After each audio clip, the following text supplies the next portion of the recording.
এবার সহজেই মিলবে বাংলার ঘর। বাংলায় আবাসে লাগু হতে পারে কোটা সিস্টেম। উদ্যোগ সরকারের। কিভাবে কাজ করবে এই সিস্টেম? কারা টাকা পাবে? আপনিও কি পিএম আবাস প্রকল্পে বারবার আবেদন করেছেন অথচ আবেদন গ্রহণ হচ্ছে না? তাহলে এবার নতুন কোটা নিয়মে বানিয়ে নিতে পারবেন স্বপ্নের বাড়ি। অন্যান্য কেন্দ্রীয় প্রকল্পের সঙ্গে প্রধানমন্ত্রী আবাস যোজনায় বরাদ্দের সামনে বন্ধ থাকা দরজাও এবার খুলতে চলেছে। কিভাবে জেনে নিন। প্রধানমন্ত্রী আবাস যোজনার উপভোক্তা বাছাইয়ে কেন্দ্রের কঠোর বিধি কিছুটা সরল করার চেষ্টায় রয়েছে রাজ্য সরকার। আবাস যোজনার নতুন সিস্টেম সম্পর্কে না জানলে সমস্যা হতে পারে, তাই অবশ্যই প্রধানমন্ত্রী আবাস যোজনা নিয়ে A to Z বিস্তারিত জানতে শেষ পর্যন্ত দেখুন আজকের ভিডিওটি।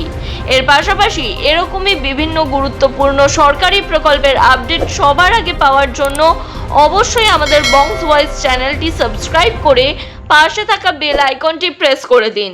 এর ফলে সবার আগে বিভিন্ন গুরুত্বপূর্ণ সরকারি আপডেট আপনার কাছেই পৌঁছে যাবে। প্রধানমন্ত্রী আবাস যোজনা নিয়ে সরকার বড় সিদ্ধান্ত নিতে পারে।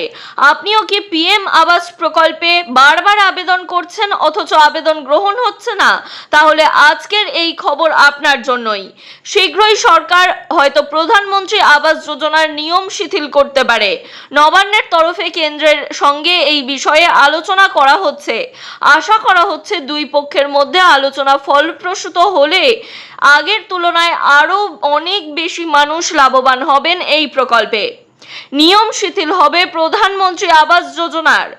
আসলে নিয়ম অনুযায়ী যাদের বাড়ি নেই অথবা পাকা বাড়ি নেই তারাই এই প্রকল্পের সুবিধা পাবেন, অথচ বহু যোগ্য উপভোক্তা শুধুমাত্র অ্যাসবেস্টস বা করোগেটেড শীট থাকার কারণে বাদ চলে যান এই প্রকল্প থেকে।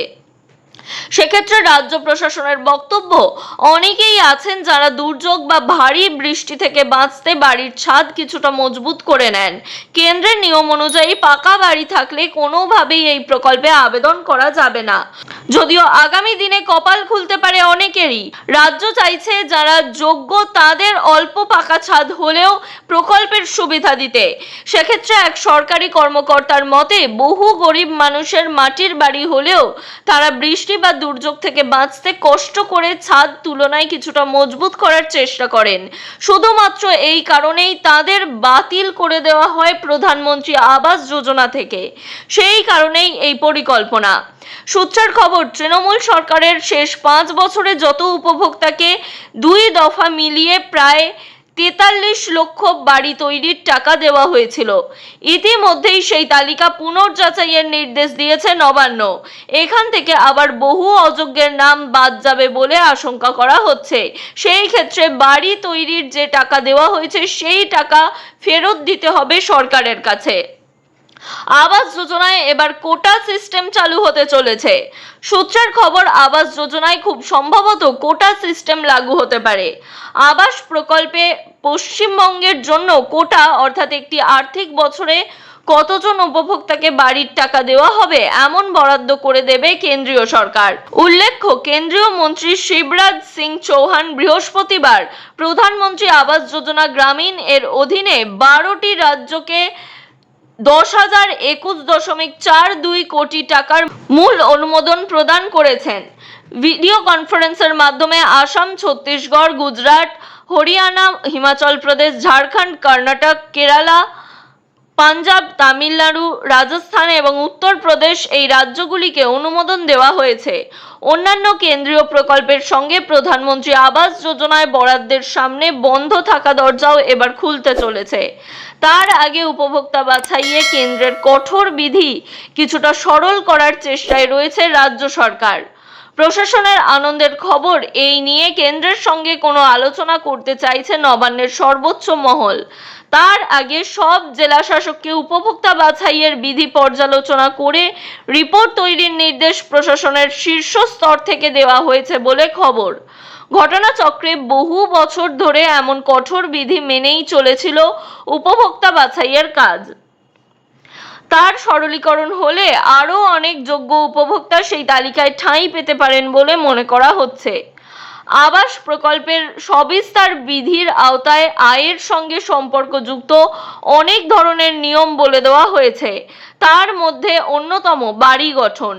জেলা কর্তারা জানাচ্ছেন, পুরোপুরি মাটির বাড়ি হলে উপভোক্তা হিসাবে তালিকাভুক্ত হতে সমস্যা নেই, কিন্তু বাড়ির ছাদ অ্যাসবেস্টস বা করুগেটেড শীটের মাধ্যমে তৈরি করা হলে আবাসের বাড়ি পাওয়া সমস্যার। কারণ কেন্দ্রীয় বিধিতে বলা আছে, যাদের বাড়ি নেই অথবা পাকা বাড়ি নেই তারাই কেবলমাত্র এই প্রকল্পের সুবিধা পাবেন। অথচ বহু যোগ্য উপভোক্তা শুধুমাত্র অ্যাসবেস্টস বা করুগেটেড শীটের কারণে বাদ চলে যান এই প্রকল্প থেকে। সম্প্রতি একটি বৈঠকে নবান্ন জেলা কর্তাদের বলে দিয়েছে এমন বিষয়গুলি তালিকাভুক্ত করতে হবে। সেই রিপোর্টের ভিত্তিতে কেন্দ্রের সঙ্গে আলোচনা করে এই ধরনের বিষয়গুলি বাদ দেওয়ার আর্জি জানাবে রাজ্য। এক কর্তার কথায়, বহু গরিব মানুষের বাড়ি মাটির হলেও তারা বৃষ্টি দুর্যোগ থেকে বাঁচতেই ছাদ মজবুত করার চেষ্টা করেন। সেই কারণে এদের যাতে বাদ দেওয়া না হয় তাই এই পরিকল্পনা করা হচ্ছে রাজ্যের তরফে। আগামী জুলাই থেকেই শুরু হতে চলেছে 125 দিনের কাজের প্রকল্প জি রামজি। আধিকারিকদের ধারণা, তার সমান্তরালে আবাস প্রকল্পেও পশ্চিমবঙ্গের জন্য কোটা বরাদ্দ করবে কেন্দ্র। এক্ষেত্রে একটি আর্থিক বছরে কতজন উপভোক্তাকে বাড়ির টাকা দেওয়া হবে তা নির্দিষ্ট করে দেওয়া হবে। তার আগেই বিধি শিথিল করা নিয়ে কেন্দ্রের সঙ্গে আলোচনা সেরে ফেলতে চাইছে রাজ্য সরকার। তৃণমূল সরকারের শেষ 5 বছরে যত উপভোক্তাকে বাড়ি তৈরির টাকা দেওয়া হয়েছিল, ইতিমধ্যেই সেই তালিকা পুনর্যাচাই চলছে।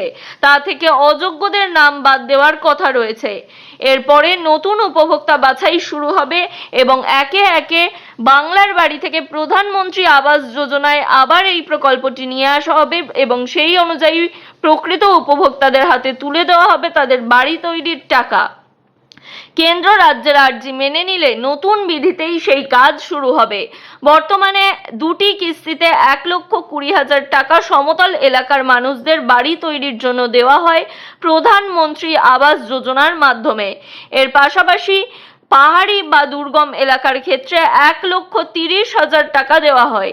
এই টাকা সরাসরি ডাইরেক্ট বেনিফিট ট্রান্সফার বা ডিবিটি এর মাধ্যমে লিঙ্কড ব্যাংক অ্যাকাউন্টে ক্রেডিট হয়ে যায়। এই ক্ষেত্রে অবশ্যই ব্যাংক অ্যাকাউন্টটি আধার কার্ডের সঙ্গে ডিবিটি লিঙ্ক থাকতে হবে। এর পাশাপাশি এই ভিডিও নিয়ে বা এই টপিক নিয়ে যদি কোনো কিছু জানার থাকে অবশ্যই আমাদের কমেন্ট করে জানাতে পারেন। আপনাদের সমস্ত সমস্যা বা প্রশ্নের উত্তর আমাদের তরফ থেকে দেওয়া হবে। এর পাশাপাশি এই ভিডিও বিপুল পরিমাণে শেয়ার করে দিন, যাতে আপনার আশেপাশে থাকা সমস্ত উপভোক্তারা যারা বাড়ি বানাতে চাইছেন তারা এই প্রকল্প সম্পর্কে সঠিক আপডেটগুলি জেনে নিতে পারেন এবং সেই অনুযায়ী কাজ করতে পারেন।